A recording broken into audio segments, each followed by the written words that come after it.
बोलो जयकारा बोल मेरे श्री गुरु महाराज की जय। श्री परमहंस दयाल जी पूर्ण सुख के धाम, बार बार दंडवत करूं कोटिन कोटि प्रणाम। हाथ जोड़ विनती करूं सतगुरु कृपा निधान, सेवा अपनी दीजिए और भक्ति का दान। बोलो जयकारा बोल मेरे श्री गुरु महाराज की जय। बोलिए सांचे दरबार की जय। श्री आनंदपुरवासी भगवान की जय। श्री नगली निवासी भगवान की जय। समस्त भगत जी को जय सच्चिदानंद जी। भगत जी इस चैनल को सब्सक्राइब कीजिए, वीडियो को भी लाइक कीजिए और इस वीडियो को ज़्यादा से ज़्यादा गुरुमुखों के पास शेयर कीजिए ताकि यह भक्तिमय सत्संग समस्त गुरुमुख जन तक पहुंच सके और सभी गुरुमुख लाभ उठा सकें और आप भी पुण्य के भागी बने, आप भी परमार्थ के कार्य में अपना सहयोग प्रदान करें। जय सच्चिदानंद भगत जी। एक महात्मा जी श्री सद्गुरु दाता दीन दयाल जी से प्रश्न करते हैं, कहते हैं, हे प्रभु, संत वेश धारण करने पर भी जीव अहम क्यों नहीं छोड़ते? भगवान जी उत्तर देते हैं, संत से अभिप्राय पूर्ण संत में काम, क्रोध, लोभ, मोह, अहंकार आदि सब शत्रुओं का नाश हो जाना, सब वस्तुओं का त्याग कर देना और सबको एक समान समझना, यथा समभाव से देखना, न किसी को अपना बनाना और न किसी का बन जाना। वह जब भी किसी के विषय में सोचे केवल मैं अर्थात श्री गुरु महाराज जी के होने चाहिए। अगर किसी के विषय में सोचे तो केवल मेरे विषय में सोचे। इसके अतिरिक्त जो अपने विषय में या संसार के विषय में सोचता है वह केवल संत का मात्र आडंबर करता है, उससे सदैव दूर रहना चाहिए। वह संत श्री गुरु महाराज जी का प्यारा नहीं बन सकता और न ही वह मुझे पा सकता है। व्यक्ति चाहता है सभी उसी को पूछें, यही उसका अहम है। न जाने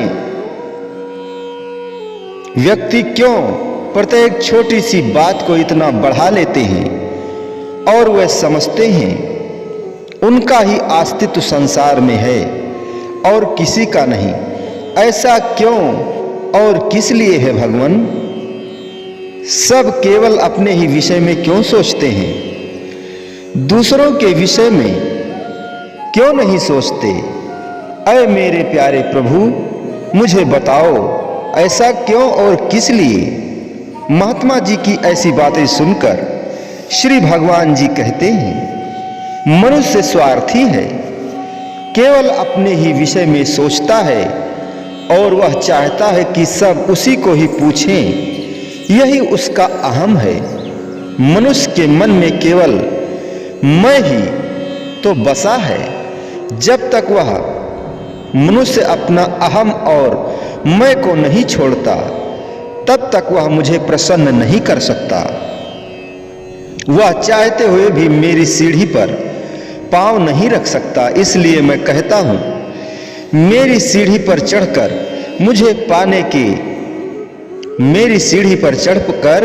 मुझे पाने वाला मनुष्य अपने विषय में न सोचकर दूसरों के विषय में सोचता है।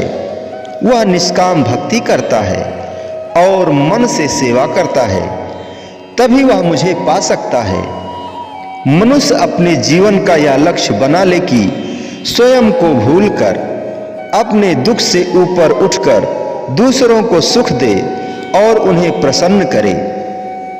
वही मनुष्य इस जीवन में सफल हो सकता है और भविष्य में कई जन्मों तक सुखी जीवन व्यतीत कर सकता है।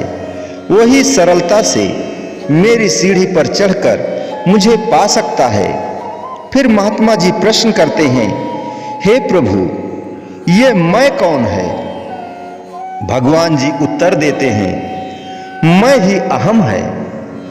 जिसमें एक मनुष्य दूसरे मनुष्य को नीचा दिखाने का भरसक प्रयत्न करता है, इसी मैं के कारण एक दूसरे का युद्ध होता है। मरने मारने में ही मनुष्य अपना जीवन बिता देता है।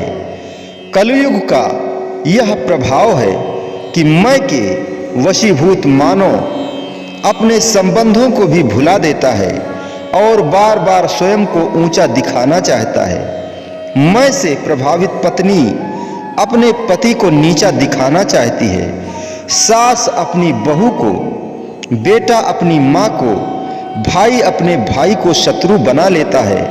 यह सब कलयुग का ही प्रभाव है। तभी कहता हूँ, भक्ति करो, अपना मन प्रभु की सेवा में लगाओ। जब तक मनुष्य भक्ति नहीं करेगा, तब तक कलयुग मनुष्य पर छाया रहेगा। सब एक दूसरे के शत्रु बने रहेंगे। कोई भी एक दूसरे को समझ नहीं पाएगा। सबके मन में क्रोध का आवेश रहेगा। इसलिए इस जीवन का यही लक्ष्य हो कि मुझे सदैव प्रभु के चरणों में रहना है। यदि क्रोध भी आ जाए तब भी प्रभु को ही याद करना है।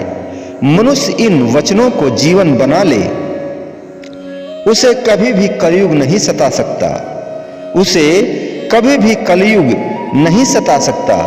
उसके जीवन में कभी कलयुग हावी नहीं हो सकता।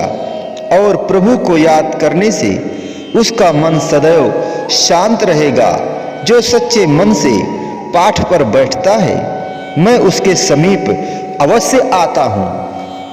महात्मा जी फिर प्रश्न करते हैं, हे प्रभु, ये संसार क्यों नहीं जानता कि आपकी आरती पूजा पाठ पर बैठकर आप सबके साथ मन में बातें करते हो और अपना रूप दिखाते हो? भगवान जी कहते हैं, ये संसार मूर्ख है, न जाने कि प्रभु क्या है। ये संसार मूर्ख है, क्या जाने कि प्रभु क्या है, भगवान क्या है। वे नहीं जानते कि जो भक्त सच्चे मन से पुकारता है या आरती पूजा करता है, पाठ पर बैठता है, मैं उसके समीप अवश्य जाता हूँ और उसके मन की शंका को मिटाता हूँ। सच्चे मन से पाठ पर बैठने वालों का या पुकारने वालों से मैं मन ही मन बातें करता हूँ और उनके मन के प्रश्नों का उत्तर भी देता हूँ और अपना रूप भी दिखाता हूँ, अपने स्वाद भी बता देता हूँ।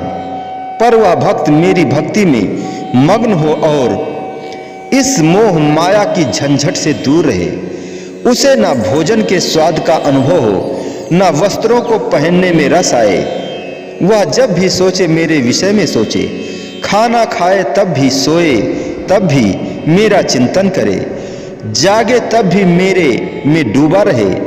वही मेरा प्यारा बन सकता है, वही मुझे पा सकता है। महात्मा जी फिर प्रश्न करते हैं, भगवान, आपका रंग क्या है? आपकी चाल कैसी है? आपको भोजन में क्या अच्छा लगता है? आपके हृदय को कौन सा रंग आकर्षित करता है? भगवान जी उत्तर देते हैं, मेरा रंग गेहुआ है और रूप तेजस्वी है। मुझे तेज चलना अच्छा लगता है और जो भक्त अपनी भक्ति व प्रेम से भोजन बनाए वह भोजन मेरे मन को लुभाता है। मुझे हरी सब्जियां जैसे साग, पालक, पनीर, सलाद आदि, हलवा जैसे आटे का और बेसन का, रोटी जैसे मक्की की और बाजरे की रुचिकर है। मुझे काला, नीला और लाल रंग नहीं भाता। मुझे काला, नीला और लाल रंग नहीं भाता। मेरा मार्ग अत्यंत सरल है। जो ऐसा जानता है वह अनभिज्ञ है। मेरा मार्ग अत्यंत सरल है। जो ऐसा जानता है वह अनभिज्ञ है। महात्मा जी फिर प्रश्न करते हैं कि हे भगवान, हे प्रभु, आपको पाना इतना कठिन क्यों है? भगवान जी उत्तर देते हैं, मुझे पाने के लिए व्यक्ति को अनेक उत्सर्ग करने पड़ते हैं, जैसे काम, क्रोध, लोभ, मोह, अहंकार आदि सब का सहर्ष त्याग करके मेरे द्वारा निर्दिष्ट मार्ग पर जो चलता है, मेरे द्वारा निर्दिष्ट मार्ग पर जो चलता है वही मुझे पा सकता है। मुझे पाने का मार्ग अत्यंत सरल है। जो ऐसा मानता है वह अनभिज्ञ है। यही उसके मन का भ्रम है। मेरे मार्ग पर अनेक प्रकार की कठिनाइयों का सामना करना पड़ता है। जो भक्त इन कठिनाइयों को पार कर जाता है वही मुझे पा सकता है। चाहे वह गृहस्थी हो या सन्यासी, जो भी अपने मन में मुझे बसाता है और इस संसार के संबंधों का मात्र नाटकीय ढंग से व्यवहार करता है और हृदय से केवल मेरा ही स्मरण करता है, जो व्यक्ति सुख में मेरा स्मरण अथवा दुख में भी केवल मेरा ही स्मरण करता है, केवल वही व्यक्ति मुझ तक पहुंचने वाली सीढ़ी पर पांव रख सकता है। महात्मा जी श्री भगवान जी से फिर प्रश्न करते हैं, हे प्रभु, अनेक व्यक्ति कहते हैं कि उसमें क्रोध नहीं है, न ही अहम भाव है। यह कैसे ज्ञात हो कि वह क्रोधित रहित है? यह कैसे ज्ञात हो कि वह क्रोध रहित है? उसमें अहम का अभाव है। कृपया यह विस्तार से वर्णन कीजिए। श्री भगवान जी कहते हैं, जो व्यक्ति कहता है कि मुझ में क्रोध व अहम का अभाव है, उस व्यक्ति द्वारा मुझ में कहने से उसमें मैं का अस्तित्व बना ही रहता है। मैं होने से वह मुझसे दूर रहा। जिसमें क्रोध नहीं है उसकी केवल यही पहचान है कि उसमें अहम नहीं है। वह सदैव मेरे ध्यान में मग्न रहता है और वह जो कुछ भी कहता है मेरी आज्ञा के अनुसार ही कहता है। वह सदैव प्रसन्न मुख रहता है। अपने प्रति कहे गए अपशब्दों को सुनकर, अपने प्रति कहे गए अपशब्दों को या अपयश को सुनकर व्यथित नहीं होता। निंदा और या अपयश को हंसकर टाल देता है। किसी के प्रति उसके मन में कुभाव उत्पन्न नहीं होते। ऐसे व्यक्ति को क्रोध रहित कहा जाता है। यदि उसे कभी क्रोध भी आता भी है तो वह मेरा ध्यान करता है अथवा मेरी शरण में आ जाता है, तब मेरी कृपा से उसका क्रोध समाप्त हो जाता है तथा चित्त शांत हो जाता है। जो व्यक्ति ऐसा नहीं करता है और यह भी कहता है कि उसे क्रोध नहीं आता, तो वास्तव में उसे ही क्रोध आता है। मैं अपने प्यारे बच्चों को अपने समीप बुलाता हूँ और उन्हें हीरा बना देता हूँ। महात्मा जी श्री भगवान जी से फिर प्रश्न करते हैं, कलयुग क्या है? किस प्रकार इस पर विजय प्राप्त की जा सकती है? भगवान जी कहते हैं, वर्तमान युग कलयुग है। इस युग में आस्तिक कम और नास्तिक बहुत अधिक हैं। संसार में कलह कलेश अधिक है। इसलिए मैं साधारण व्यक्तियों के हृदय को परिवर्तित करके उसमें भक्ति भाव उत्पन्न करता हूँ, जिससे वह मेरे समीप आ जाते हैं और मेरा साक्षात्कार करते हैं। वही व्यक्ति मेरी आज्ञा सुन सकते हैं जिनका मन शुद्ध होता है और जिनके मन में मेरी प्राप्ति की आकांक्षा है। मैं अपने प्यारे बच्चों को अपने समीप बुलाता हूँ और उन्हें हीरा बना देता हूँ, परंतु हीरा वही बन सकता है जो मेरी कठिन परीक्षाओं में उत्तीर्ण होता है। मेरा मार्ग उतना ही कठिन है जितना आग या अंगारों से भरा मार्ग। उस आग को जो पार कर जाता है वही मुझे पा सकता है। कई व्यक्ति मेरे कठिन मार्गों पर चलते हैं परंतु शीघ्र ही विचलित हो जाते हैं और दोष मुझे देते हैं। वे नहीं जानते कि यह उनकी परीक्षा है। वे कठिनाइयों की अवहेलना करके मेरे निर्दिष्ट मार्ग पर चलते रहते हैं तो हीरा बन जाते हैं। वे मूर्ख यही सोचते हैं कि इस मार्ग पर चलने से उन्हें कुछ नहीं मिला। व्यक्ति समझ नहीं पाते कि प्रभु ने उसके कितने कष्ट दूर किए हैं, उसके पूर्व जन्मों के पापों का इस जन्म में नाश कर दिया है। तभी मैं कहता हूं कि मेरा हाथ जिसने पकड़ लिया वही इस कलयुग रूपी नाग को सरलता से मार सकता है। जो मुझ में विश्वास नहीं करता उसे यह कलयुग रूपी नाग निगल जाता है। अगर भक्ति करना चाहते हो तो मुझ पर विश्वास करो और मुझे भी उसी भक्त पर विश्वास है जो व्यक्ति मेरे समीप होते हुए भी अपनी बुद्धि के अनुसार चलता है या अपनी भावुकता में बह जाता है तो वह व्यक्ति मुझे कभी भी प्राप्त नहीं कर सकता और ना ही मेरा विश्वास पात्र बन सकता है।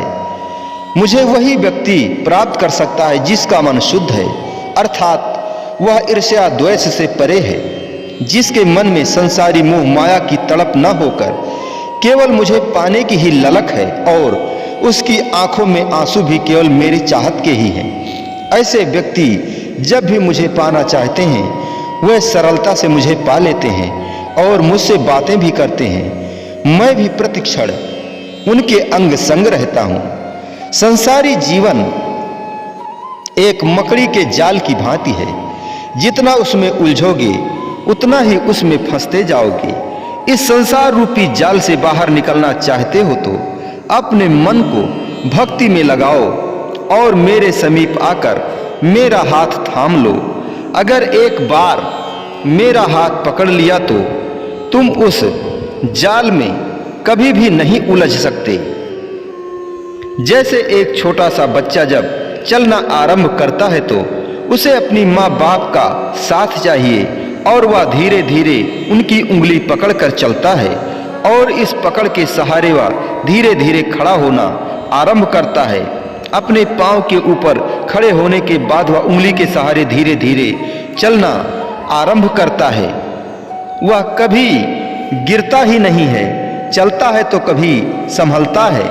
माता पिता भी उसे नन्हे को खड़ा होने, संभालने व चलाने में सहायता करते हैं।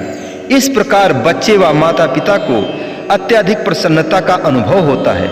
ठीक इसी प्रकार तुम भक्ति के मार्ग पर चलने के लिए मेरा हाथ पकड़ोगे और एक कदम बढ़ाओगे तो मैं तुम्हें उससे आगे ले चलूंगा और वहां पहुंचकर तुम्हें अपने हृदय में स्थान दूंगा और तुम्हें वहां पहुंचकर अपने हृदय में स्थान दूंगा।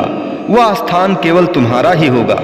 जब भक्त निष्काम भक्ति से मुझे अपने दिल में बसा लेता है तो मैं उन भक्तों को अपने दिल में बसा लेता हूँ। ऐसे व्यक्तियों से मैं अत्यधिक प्रसन्न होता हूँ कि मेरा बच्चा हीरा बन गया है।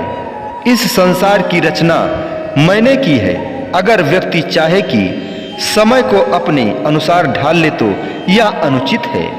जीवन कष्टपूर्ण है। इस जीवन में अगर कुछ पाना है तो कुछ खोना भी पड़ेगा। इस संसार में कोई किसी का मित्र, साथी या संबंधी नहीं है। केवल मैं ही सबका सखा, माता और पिता हूँ। अगर तुम मेरे द्वारा निर्दिष्ट मार्ग पर चल सकते हो तो मुझे पा सकते हो और कलयुग रूपी नाग को मार सकते हो। जीवन क्या है? जीवन क्या है?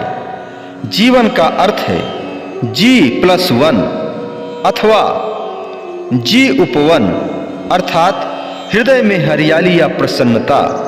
जीवन यापन दो प्रकार का है, एक स्वर्ग है तो दूसरा नरक है।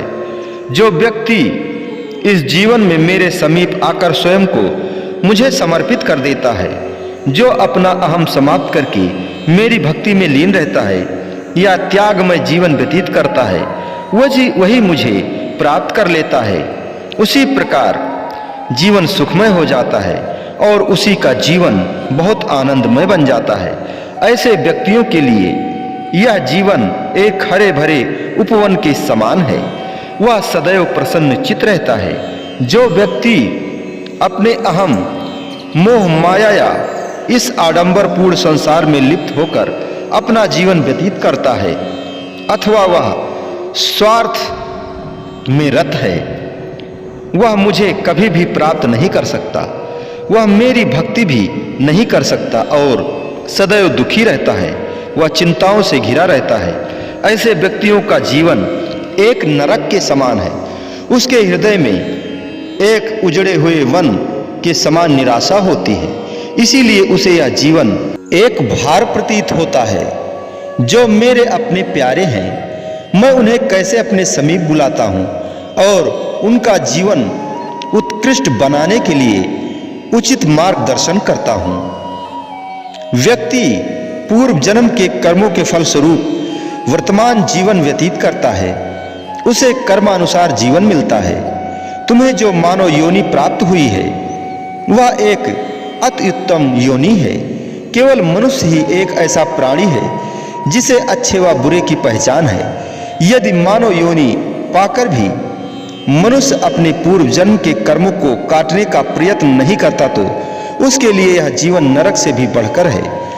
मनुष्य का यह कथन है कि वह संसारी या गृहस्थ के कार्यों में इतना व्यस्त है कि भक्ति करने के लिए अवकाश नहीं है। यह मात्र ढोंग है। जहाँ इच्छा होती है वहाँ व्यक्ति अवश्य परिश्रम करता है।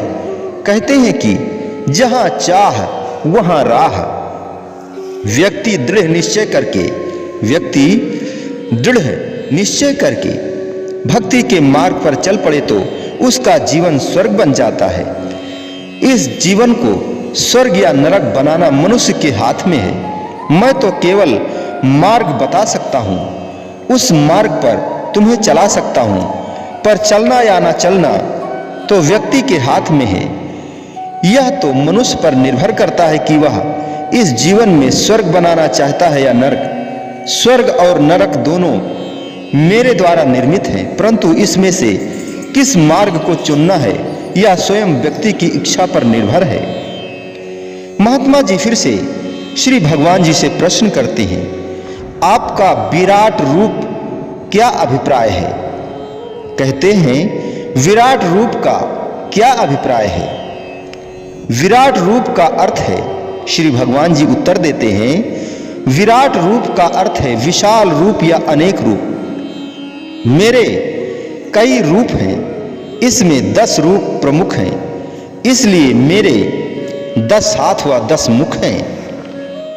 पहला मुख मेरा अपना मुख श्री नगली निवासी भगवान का मुख है, जिससे मैं सबको सच्चे मार्ग पर चलाने के लिए अग्रसर करता हूं, अर्थात भक्ति का मार्ग अपनाने के लिए कहता हूं। मेरा दूसरा मुख विष्णु के रूप में है। मेरा दूसरा मुख विष्णु के रूप में है, जिससे मैं सबको शांति के मार्ग पर चलाने के लिए कहता हूं, अर्थात क्रोध एवं अहंकार का त्याग करने के लिए प्रेरित करता हूं। मेरा तीसरा मुख शिव के रूप में है, जिससे मैं सबको त्याग करने का महत्व बताता हूं, अर्थात अपना सुख त्याग कर दूसरों को सुख पहुंचाओगे, कल्याणकारी बनोगे, परोपकारी बनो।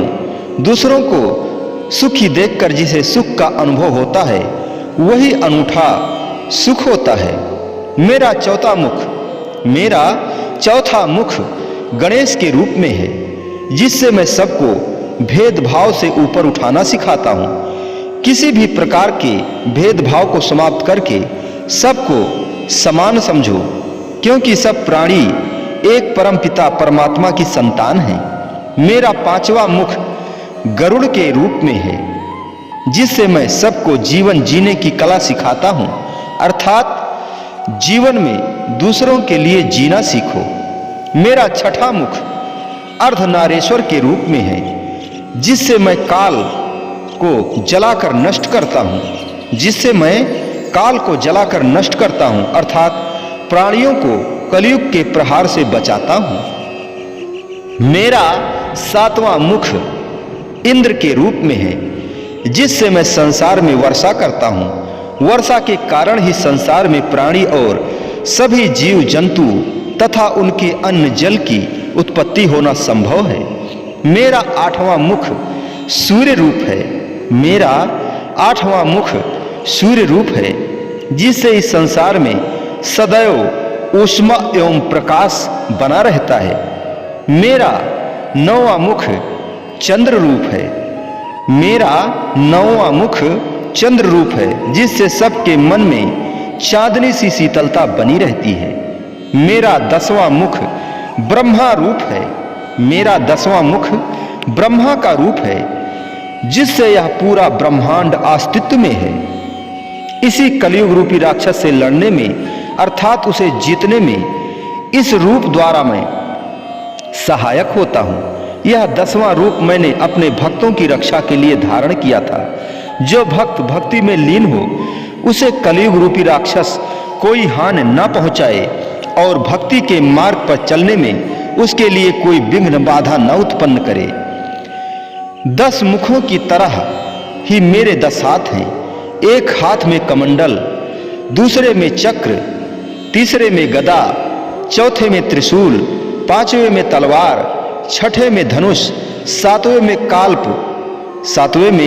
काल सर्प, आठवें में अग्नि और नौवें में अस्त्र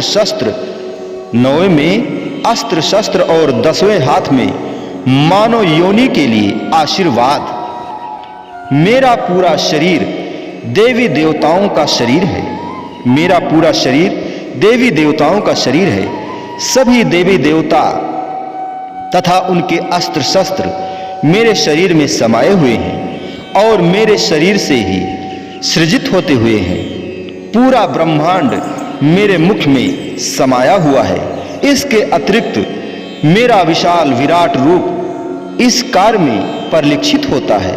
मेरा विशाल विराट रूप इस कार्य में परिलक्षित होता है कि वर्तमान में मैं एक समय में एक साथ कई शहरों व कई स्थानों पर अपने प्यारे भक्तों के हाथों से भोग स्वीकार करता हूँ।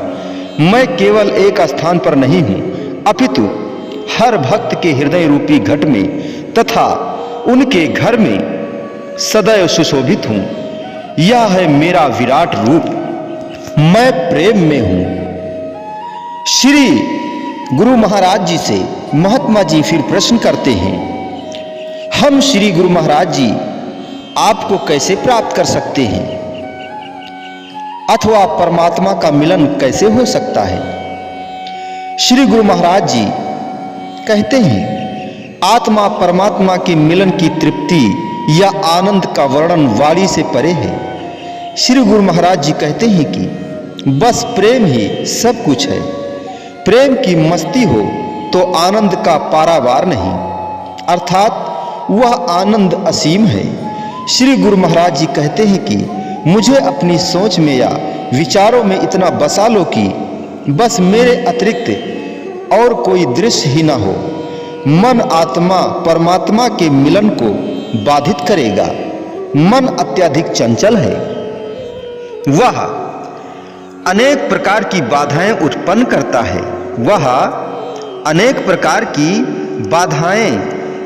करता है। परंतु मैं तुमको उन बाधाओं से मुक्त कराऊंगा। मन के विचारों से मैं तुम्हें उबारूंगा, परंतु तुम्हें अपना मन मुझे सौंपना पड़ेगा, अर्थात मन की इच्छाओं का दमन करना पड़ेगा। मन को मारकर ही शुद्ध मन से एकाकार संभव है। मन को मारकर ही श्री भगवान जी कहते हैं कि मन को मारकर ही शुद्ध मन से एकाकार संभव है। यही तो है आत्मा और परमात्मा का मिलन। जब एकाकार हो जाए तो बंद आंखों से तो क्या, खुली आंखों से भी मेरे नज़ारे दृश्यमान होंगे। केवल अंदर की आंख खोलने की आवश्यकता है। उस आंख को खोलने के लिए मन के विकारों, अभिमान, अहंकार, मोह आदि सबको छोड़ना होगा। केवल प्रेम भाव जागृत करना होगा। यह भाव चाहे वात्सल्य हो, चाहे कांता भाव हो, चाहे सखा भाव हो, चाहे कोई अन्य माधुर्य भाव हो, मैं तो केवल प्रेम का भूखा हूं। आपको मुझे प्रेम जाल में फंसाना होगा। मैं प्रेम में हूं और प्रेम मैं हूं। जिस भाव से मुझे चाहोगे उसी भाव में मुझे पाओगे। आत्मा परमात्मा का मिलन सरल नहीं। मेरे बिना उस परमात्मा की कोई पहचान नहीं। सब जीवों में आत्मा है, परंतु सब जीव मुझे प्राप्त नहीं कर सकते। मुझे प्राप्त करने के लिए तुम्हें मेरे प्रति एक ललक उत्पन्न करनी होगी। जो मुझे प्राप्त करने के लिए लालायित होते हैं, मैं सदैव उनकी सहायता करता हूँ, जो स्वयं अपनी सहायता करते हैं। तुम जो सोचोगे वही प्राप्त करोगे। इसलिए मुझे अपनी प्रत्येक सोच विचार धारणा में बसाओ, अर्थात धारण कर लो। अगर तुमने मुझे अपनी सोच में बसा लिया तो मैं सदैव तुम्हारे साथ रहूंगा। आत्मा न तो मरती है और न ही उत्पन्न होती है। वह तो अमर है, अजन्मा है। केवल तन ही मरता है। मेरे प्रियजनों की आत्मा मुझसे मिल जाती है। मेरे प्रियजनों की आत्मा मुझसे मिल जाती है। वह मुझ में समा जाती है। आत्मा ज्योतिर्मय है। जीव जब संसार से मुक्त होता है तो आत्मा श्री गुरु महाराज जी के चरणों से जाकर मिलती है। सच्चे भक्तों की आत्मा को शुद्ध व पावन करके वे अपने में समा लेते हैं। सब भक्तों का स्थान मेरे हृदय में है। मेरे भक्त मुझे भूल सकते हैं, परंतु मैं उन्हें नहीं भूल सकता। 4 दिन के नाम स्मरण से, पाठ से तुमको मेरी पहचान होती है। 4 दिन के नाम स्मरण से यानी पाठ से तुमको मेरी पहचान होती है। मैं कौन हूं, मेरा स्वरूप क्या है। 4 दिन लगातार सांसारिक कार्यों को छोड़कर तुम केवल मेरा ही ध्यान करते हो। तुम्हारे प्रत्येक कार्य में, तुम्हारी सोच विचार और मन में केवल मैं ही होता हूं। इसलिए मैं तुम्हें दिखाई देता हूं। केवल 4 दिन का मेरा ध्यान ही तुम्हें मेरे दर्शन दीदार कराता है। तो जीवन भर तप का फल कितना मीठा होगा, इसका आनंद केवल अनुभवी ही कर वर्णन कर सकते हैं, अर्थात जिन्होंने मेरे दर्शन किए हैं। यदि तुम भी मेरा दर्शन करना चाहते हो तो तप करना होगा। मन पर नियंत्रण करके तपस्या के परिणाम स्वरूप तुम मुझे पा सकते हो। जब एकाकार होगा या मेरे वास्तविक स्वरूप के दर्शन होंगे, तब तुम न रहोगे, तुम मैं हो जाओगे। आत्मा परमात्मा का मिलन हो जाएगा। इस मिलन और प्रेम में तुम पागल हो जाओगे। तुम्हारा रोम रोम प्रेम की मस्ती में झूम उठेगा। आंखों के सामने बस मेरे ही दृश्य होंगे। मस्ती में तुम्हारी जिह्वा मेरा गुणगान करने में असमर्थ होगी। तुम्हें इतनी अधिक प्रसन्नता होगी कि आंखों से केवल प्रसन्नता के आंसू छलकेंगे। वह होगी आत्ममस्ती या वास्तविक दर्शन, या आत्मा परमात्मा का मिलन, या वास्तविक एकाकार। तुम होगे और मैं रहूंगा। तुम्हारे चारों ओर केवल मैं ही मैं रहूंगा। तब केवल आनंद ही आनंद होगा। मुझे केवल सच्चा सौदा चाहिए। श्री गुरु महाराज जी से महात्मा जी फिर प्रश्न करते हैं, यह सृष्टि क्या है, कर्म क्या है, इस पर थोड़ा प्रकाश डालिए भगवान। श्री गुरु महाराज जी कहते हैं, यह संसार, सृष्टि, दुनिया सब मैंने बनाई है। इसकी रचना मैंने की है। इसमें सब प्राणी, जीव व जंतु एक कठपुतली के समान हैं। इन सब की डोर मेरे हाथों से बंधी है। प्राणी का जन्म मरण मेरे हाथ में है। वह स्वयं कुछ भी नहीं है, वह स्वयं कुछ भी नहीं है। किसी ने उचित ही कहा है, जितनी भरी चाबी राम ने उतना चले यह खिलौना। तू सब कुछ मुझ में बिन, मैं कुछ भी तेरे बिन। कहते हैं, जितनी चाबी भरी राम ने उतना चले यह खिलौना। तू सब कुछ मुझ बिन, मैं कुछ भी नहीं तेरे बिना। व्यक्ति के कर्मों का हिसाब किताब मेरे पास रहता है। उसके कर्मों का लेखा जोखा एक जन्म में समाप्त नहीं होता, बल्कि कई जन्मों तक चलता रहता है। उसे अपने कर्मों का फल निश्चित रूप से किसी ना किसी जन्म में भोगना पड़ता है। कर्म तो प्राणी के होते हैं, पर इच्छा मेरी होती है। मेरी इच्छा के बिना इस संसार में कुछ भी नहीं होता। मेरी इच्छा के वशीभूत होकर प्राणी कर्म करता है और इन कर्मों के माध्यम से प्राणी की परीक्षा होती है। बुरे कर्मों के फलस्वरूप प्राणी नरकगामी होता है और अच्छे कर्मों के परिणाम स्वरूप, अच्छे कर्मों के फलस्वरूप प्राणी स्वर्गगामी होता है। जिस प्राणी के अच्छे कर्म बुरे कर्मों की अपेक्षा अधिक होते हैं, उन्हें मैं भक्ति के मार्ग की ओर प्रेरित करता हूँ। उस मार्ग पर चलते हुए व्यक्ति सीधा मुझ तक पहुँचता है। उन्हें भक्ति के सच्चे मार्ग पर चलाकर मैं उनके बुरे कर्मों का निवारण करता हूँ। अगर आप मुझे प्राप्त करना चाहते हो तो सत्य कर्मों में जुट जाओ, मुझसे प्यार करो। अगर आप मुझे प्राप्त करना चाहते हो तो सत्य कर्मों में जुट जाओ और मुझे प्यार करो। भक्ति के मार्ग पर चलो। इस मार्ग पर, इस सच्चे मार्ग पर चलते हुए दुखों को और कष्टों का सामना करना पड़ता है। भक्ति में संसारी झूठे संबंधों से अपनापन तोड़ना पड़ता है। भक्ति में संसारी झूठे संबंधों से अपनापन तोड़ना पड़ता है। भक्ति मार्ग में सांसारिक मोह का चिंतन करने से भक्ति सच्ची नहीं होगी, जिससे आध्यात्मिक उन्नति नहीं हो पाएगी। मुझे केवल सच्चा सौदा चाहिए। आडंबर पूर्ण भक्ति करने वालों से मैं प्रसन्न नहीं होता। वह मेरे मन को लुभा नहीं पाते। ऐसा आचरण करते हुए वे मेरे समीप नहीं आएंगे, अपितु मुझसे और अधिक दूर होते जाएंगे।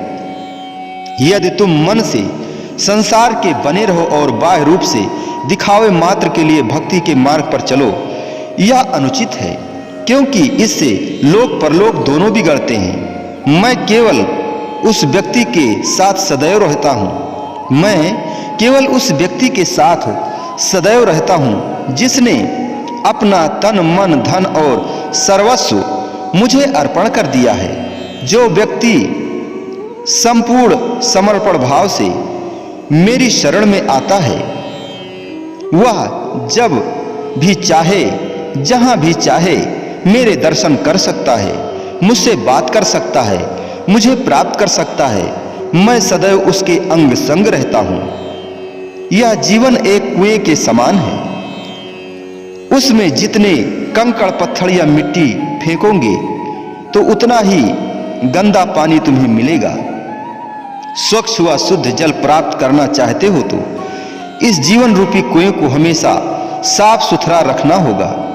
उसके चारों ओर की मल को हटाना और यहाँ तक कि उसके ऊपर थोड़ी ऊंची छत बनाकर उसे ढककर भी रखना होगा, जिससे वायु से उड़कर किसी प्रकार का मल उसमें न आ जाए। उसका जल सदैव स्वच्छ बना रहे। इसी प्रकार इस मन रूपी कुएं में झूठ, निंदा, चुगली, चोरी आदि रूपी कंकड़ पत्थर न फेंकें और इसके आसपास फैले मोह माया की गंदगी को सदैव हटाते रहें, जिससे वे इस मन रूपी कुएं में आकर अपना घर बना लें। इसके अतिरिक्त इसके ऊपर भक्ति रूपी छत का ताना बाना बनाकर ढक दें, जिससे अहंकार, क्रोध, लोभ, मोह आदि इसमें कहीं से प्रवेश न कर सकें। इसी मन को शुद्ध बनाकर मेरी भक्ति में लगाओ। इसी मन को शुद्ध बनाकर मेरी भक्ति में लगाओ। शुद्ध मन से मेरा स्मरण करो तो इस जन्म में तो क्या, आपने आने वाले प्रत्येक जन्म में मुझे अपने समीप ही पाओगे। अपने जीवन को स्वर्ग या नरक बनाना तुम्हारे हाथ में है। मैंने तुम्हें मार्ग दिखा दिया है, उस पर चलना तुम्हारा काम है। उस पर चलो और मुझे पालो। यह मार्ग बहुत स्पष्ट है। इसके लिए मैंने केवल 4 दिन ध्यान स्मरण बताया है। सांसारिक व्यक्तियों के लिए 4 दिन निकालना बहुत सरल कार्य है। 4 दिन लगातार सोते जागते उठते बैठते प्रत्येक समय, प्रत्येक विचार में, प्रत्येक श्वास में केवल मेरा ध्यान करो। मुझसे प्रेम करो, प्रेम से मुझे रिझाओ, प्रेम पूर्वक मुझे भोग लगाओ, शयन कराओ, स्नान कराओ, प्रेम की बातों में मस्त हो जाओ। जब प्रेम ही प्रेम होगा तो इन 4 दिनों में हर क्षण मैं तुम्हारे समीप रहूंगा। तुम्हें मेरे दर्शन होंगे। अपने चारों ओर केवल मुझे ही अनुभव करो। जब तुम मुझे याद कर रहे होते हो तो मैं तुम्हें कैसे याद नहीं करूंगा। तुम मुझे याद करते हो तो मैं तुम्हें याद करता हूं। तुम मेरे पास आते हो तो मैं तुम्हारे पास आता हूं। यह 4 दिन का ध्यान स्मरण तुम्हारे कल्याण के लिए ही बताया है, परंतु इस पर अग्रसर होना तुम्हारा काम है। हरि को भुलाना ही दुखों को निमंत्रण देना है। महात्मा जी फिर प्रश्न करते हैं श्री भगवान जी से, प्रभु, प्राणी चाह कर भी संसार को नहीं छोड़ता है, इसका क्या कारण है और इस संसार को छोड़ने के लिए मनुष्य को क्या करना चाहिए। श्री सद्गुरु दाता दीनदयाल श्री भगवान जी कहते हैं, इस संसार में मनुष्य का जीवन एक जाल की भांति है। मनुष्य स्वयं इस जाल को बुनता है और धीरे धीरे स्वयं उसमें उलझता जाता है। एक नादान बच्चा जब संसार में अपनी आंखें खोलता है तो केवल माँ बाप, भाई बहन व घर के अन्य सदस्यों को धीरे धीरे देखने, समझने और पहचानने लगता है। जैसे जैसे वह बड़ा होता है उसका संबंध प्रगाढ़ हो जाता है और संसार की अन्य वस्तुओं व सगे संबंधियों, मित्रों आदि से परिचय होता है। वह उसकी अपनी भी एक पहचान बन जाती है। वह बच्चा इस व्यक्ति को बेटा या बेटी या इस व्यक्ति से संबंध है। धीरे धीरे वह इनके मोह जाल में दृढ़ता से फंस जाता है। इसके अतिरिक्त जीवित रहने के लिए उसे अन्न धन की आवश्यकता पड़ती है और सुख सुविधा के लिए अन्य साधनों को जुटाने में व्यस्त हो जाता है। इस प्रकार धीरे धीरे मोह जाल में फंसते फंसते संसार उसके लिए एक जंजाल बन जाता है।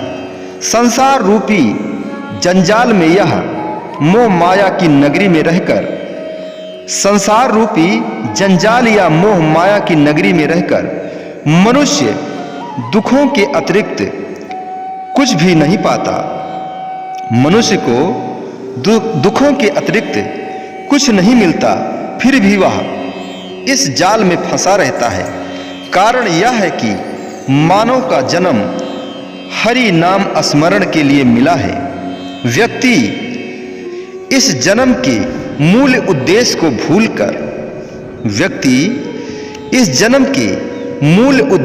भूलकर और इस जंजाल में दूसरे के उद्देश्यों या उदर पूर्ति में व्यस्त रहता है तो दुखों का आना स्वाभाविक है। प्राणी जब गर्भ में होता है तभी वह भगवान से प्रार्थना करता है कि मुझे शीघ्र बाहर निकालो, मैं तो उल्टा लटका हुआ हूं। वह भगवान को वचन देता है कि मैं अवश्य ही हरि स्मरण करूंगा। हे प्रभु, मैं आपका स्मरण करूंगा। और साथ ही अपने हाथ पैर मारकर स्वयं गर्भ से बाहर निकलने का प्रयत्न करता है, लेकिन बाहर संसार में आकर समय आने पर हरि के नाम को भूल जाता है। हरि को भुलाना ही दुखों को निमंत्रण देना है। यही कारण है कि व्यक्ति संसार के जाल में फंसा रहता है और यहाँ के प्रलोभन एवं सुख सुविधाएं उसे इतनी चकाचौंध कर देती हैं कि भगवान को दिया हुआ वचन भी उसे याद नहीं रहता है। संसारी जाल में फंसकर उसे छोड़ना भी नहीं चाहता। वह यह भी नहीं जानना चाहता है कि दुख कैसे आए, क्यों आए। संसारी मोह माया की चमक में वह इतना खो जाता है कि मुझे भूल जाता है और कभी मुझे याद नहीं करता। दुख सुख मिश्रित जीवन को पाकर वह प्रसन्न रहता है, पर उसे यह ज्ञात नहीं कि संसारी वस्तुओं या सगे संबंधियों से प्राप्त होने वाली प्रसन्नता या आनंद अस्थायी आनंद है। जीवन में कब दुख या पतझड़ आ जाए यह उसे ज्ञात नहीं है। जब दुख आएगा तो वह मुझे को याद करेगा, जब दुख आएगा तो वह मुझको याद करेगा। इससे पहले जब जीव गर्भ में दुखी था तो मुझे याद किया था, इसके बाद संसार में आंख खोलने के पश्चात मुझे भूल गया। यदि तुम मुझे सुख में भी याद करते हो तो दुख में भी नहीं आता। यदि तुम मुझे सुख में भी याद करते हो तो दुख कभी नहीं आता और बार बार जन्म लेने के चक्र से छुटकारा पा लेते हो। तुम सुख का अकेले उपभोग करते हो, अर्थात मेरे बिना सुखी रह सकते हो, तो दुख में मेरे बिना क्यों नहीं रहते। दुख में मुझे याद करते हो और मेरे पास आते हो। दुख तुमसे कोसों दूर होता है। जब तुम दुखी होते हो, बेचैन होते हो, मेरे सामने रोते हो, गिड़गिड़ाते हो, मेरे लिए तड़पते हो, तो मैं अपने बच्चों को रोता बिलखता या तड़पता नहीं देख सकता। फिर मैं अपने बच्चों के कष्टों का निवारण कर देता हूँ, परंतु उसके पश्चात भी उन्हें उस कठिन परीक्षा से तो पार करना ही पड़ता है, क्योंकि प्रत्येक अपराध हरि को भूलने की गलती का दंड तो भुगतना ही पड़ता है। उस व्यक्ति को दुख या कष्ट तो सहना ही पड़ता है। ऐसी परिस्थितियों में तुम्हें धैर्य नहीं छोड़ना चाहिए। धैर्य धारण करते हुए कष्ट के समय यदि तुम मुझे याद करते हो तो मैं तुम्हारे साथ होता हूँ और कष्ट को मैं कैसे काट देता हूँ इसका तुम्हें आभास ही नहीं होता है। यदि तुम सुख में स्मरण करोगे तो मैं दुख को तुम्हारे पास आने ही नहीं दूंगा। कहा गया है, दुख में सिमरण सब करे, सुख में करे न कोय। जो सुख में सुमिरण करे तो दुख काहे का होय। यदि तुम सुख दुख दोनों परिस्थितियों में मुझको स्मरण करोगे और भक्ति का सच्चा मार्ग सदैव पकड़ के रहोगे और भक्ति का सच्चा मार्ग सदैव पकड़े रहोगे तो मैं तुम्हारा साथ कभी नहीं छोड़ूंगा। तुम सदैव प्रसन्न रहोगे। तुम्हारे जीवन में पतझड़ कभी नहीं आ सकता। मार्ग में सदैव फूल ही बिखरे होंगे। कांटे मार्ग से अपने आप हटते जाएंगे। इसीलिए कहता हूं, करके सुमिरण मेरा ओ बंदे, सुख हमेशा पाएगा। करके सुमिरण मेरा ओ बंदे, सुख हमेशा पाएगा। दुखों को दूर करूंगा हमेशा, दुख ना पास आएगा, दुख पास ना आएगा। मोह माया की नगरी की चकाचौंध करने वाली, मोह माया की नगरी की चकाचौंध करने वाली सुख सुविधाएं और अन्य आकर्षण प्राणी को संसार नहीं छोड़ने देते, और यदि इसे छोड़ना चाहे तो हरि नाम स्मरण की अचूक दवा सदा लेते रहो। और यदि इसे छोड़ना चाहते हो तो हरि नाम स्मरण की अचूक दवा सदा लेते रहो। जिसके जितने अधिक कुकृत्य हैं उसके शरीर में उतने अधिक रोग हैं। महात्मा जी फिर प्रश्न करते हैं श्री भगवान जी से, कहते हैं, महात्मा जी, क्या कर्मों का फल मिलता है? श्री भगवान जी कहते हैं, सद्गुरु दाता दयाल जी फरमाते हैं, समस्त सृष्टि की रचना मैंने की है। सद्गुरु दीन दयाल जी कहते हैं, समस्त सृष्टि की रचना मैंने की है। मैं ही इसका विधाता हूं। मैं ऐसा भगवान हूं जो सारी दुनिया को एक समान समझता हूं, सबको हिसाब से चलाता हूं। जो मनुष्य मेरे भक्त हैं वे मुझे बहुत प्रिय हैं। मैं उनकी निंदा नहीं सह सकता। मनुष्य यह समझता है कि वह कहीं भी किसी की भी निंदा करे तो किसी को पता नहीं चलता। उनकी यह धारणा अनुचित है।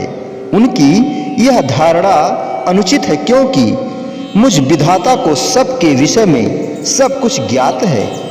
जो निंदा करता है उसे अपने इस कृत्य का दंड तो अवश्य मिलेगा। यह आवश्यक नहीं कि दंड कठोर हो। दंड कुकृत्यों के सघनता के आधार पर मिलता है। कुछ दंड अचानक प्राप्त होते हैं, कुछ दंड अचानक प्राप्त होते हैं और शीघ्र ही समाप्त हो जाते हैं, परंतु उनका प्रभाव सदा बना रहता है। परंतु कुछ दंड धीरे धीरे शरीर के साथ चलते हैं और उसका प्रभाव भी धीरे धीरे साथ साथ परिलक्षित होता है। किंतु ऐसे दंड को व्यक्ति समझता नहीं। जैसे शरीर के किसी अंग का खराब होना या छीड़ होना या कोई ऐसा रोग हो जाना जो सदैव साथ साथ चलता है, ऐसी स्थिति में शरीर दवाइयों के साथ ठीक चलता है। ऐसी स्थिति में शरीर दवाइयों के साथ ठीक चल सकता है, परंतु बिना दवाइयों के शरीर रोगी एवं शिथिल रहता है। यह सब व्यक्ति के कर्मों के आधार पर है। कलयुग में हर व्यक्ति अपने कर्मों के अनुसार कुछ छोटे बड़े रोगों से आक्रांत है। जिसके जितने अधिक कुकृत्य हैं उसके शरीर में उतने ही अधिक रोग हैं। रोगी व्यक्ति चाहे कितनी दवा कर ले, डॉक्टरों से उपचार करा ले, परंतु वह ठीक नहीं हो सकता। यदि व्यक्ति अपनी भूल को स्वीकार कर ले और भविष्य में ऐसी भूल न करने का प्रण लेकर मेरी शरण में आ जाए और पूर्ण रूप से मुझे समर्पित हो जाए, तो मैं उस पर दया करके उसे क्षमा कर देता हूँ। एक या दो बार तो प्रत्येक प्राणी को मैं क्षमा करता हूँ, पर बार बार भूल की आवृत्ति करने वाला प्राणी मेरी भक्ति के योग्य भी नहीं रहता और उस प्राणी को किए गए अपने कर्म समस्त कर्मों का फल भोगना पड़ता है। प्राणी बार बार गलतियों की पुनरावृत्ति करता है और मैं उसे बार बार क्षमा करता हूँ, लेकिन मैं उसे क्षमा तभी करता हूँ जब वह क्षमा के योग्य होता है। नहीं तो उसे बार बार क्षमा मांगने पर भी मैं उसे क्षमा नहीं करता। बार बार अपराध करने पर पिता को समझाने व उसे दंड देने का पूरा अधिकार है। प्राणी को क्षमा न करने का रहस्य यह भी है कि प्राणी जितना अधिक दुख या कष्ट पाएगा तो उतना ही दुखी होगा। उस दुख की घड़ी में एक बार तो अपने परम पिता को अवश्य याद करेगा और इस प्रकार प्राणी को मैं अपनी शरण में लाना चाहता हूँ। जो प्राणी दुखों और कष्टों के समय क्रोध के कचरे को फेंककर सहनशीलता का गहना पहन लेता है, वही मेरा सच्चा भक्त होता है। ऐसे प्राणी की मैं हर प्रकार से सहायता करता हूँ। उससे मैं बहुत प्रसन्न होता हूँ और उसे सदैव अपने हृदय में बिठाता हूँ। झूठ बोलना सहज है, फल भोगना कठिन। महात्मा जी श्री सद्गुरु दाता दीनदयाल प्रभु जी से प्रश्न करते हैं, कहते हैं, भगवान, प्राणी अपने वचनों का पालन क्यों नहीं करता? प्राणी छोटी छोटी बातों में असत्य का आश्रय क्यों पकड़ता है? सद्गुरु दाता दीनदयाल फरमाते हैं, प्राणी तो गलतियों का पुतला है। जो एक बार गलती करता है वह मनुष्य है, परंतु जो उसी गलती को बार बार दोहराता है वह पशु है, और जो गलती नहीं करता वह देवता है। गलती करना मनुष्य का स्वभाव है, पर एक गलती या असत्य को छिपाने के लिए उसे अनेक असत्य वचनों का आश्रय लेना पड़ता है। इसलिए व्यक्ति को दोषी कहे जाने पर दोष स्वीकार कर लेना चाहिए। गलती स्वीकार करने वाला ही क्षमा पात्र कहलाता है।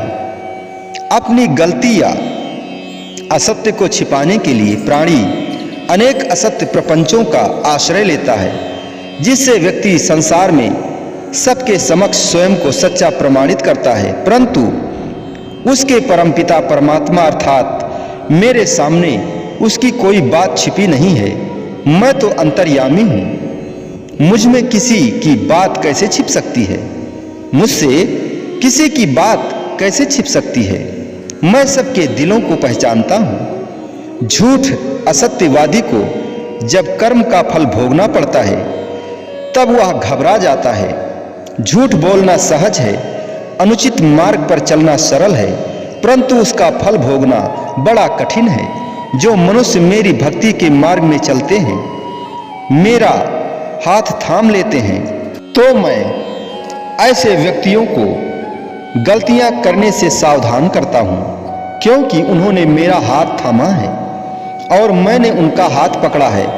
तो फिर वह गलत मार्ग पर चल ही नहीं सकते और मेरे मार्ग पर चलते चलते मेरा हाथ भी नहीं छोड़ सकते। ऐसे व्यक्ति को कभी भी असत्य का आश्रय नहीं लेना पड़ता। झूठ का आश्रय वही लेता है जिसके मन में कपट है, खोट है। दुराचारी व्यक्ति मेरा सच्चा भक्त नहीं हो सकता और न ही वह मुझे पा सकता है। जो व्यक्ति कपट, खोट व अन्य अवगुणों को त्याग कर मेरी शरण में आता है, उसके लिए मेरे द्वार सदैव खुले हैं। उसे मैं सत्य का मार्ग दिखाता हूँ, अपनी सीढ़ी पर चलना सिखाता हूँ, अपने साक्षात्कार करने की पूरी विधि समझाता हूँ। जो मेरे बताए हुए मार्ग पर चलता है, उसके लिए मुझे पाना कोई कठिन कार्य नहीं है। झूठा है ये संसार, तेरे झूठे सब हैं नाते। झूठ का संग छोड़ प्राणी, गर तूने मुझे है पाना। झूठ का संग छोड़ प्राणी, अगर तूने मुझे है पाना। कर भक्ति दिन रात तू, मेरे पास है तुझे आना। दुनिया से कुछ ना मिले, मुझे पाले गर कुछ है पाना। बुद्धि मन को त्याग दे, मेरे मार्ग पर चलना चाहे।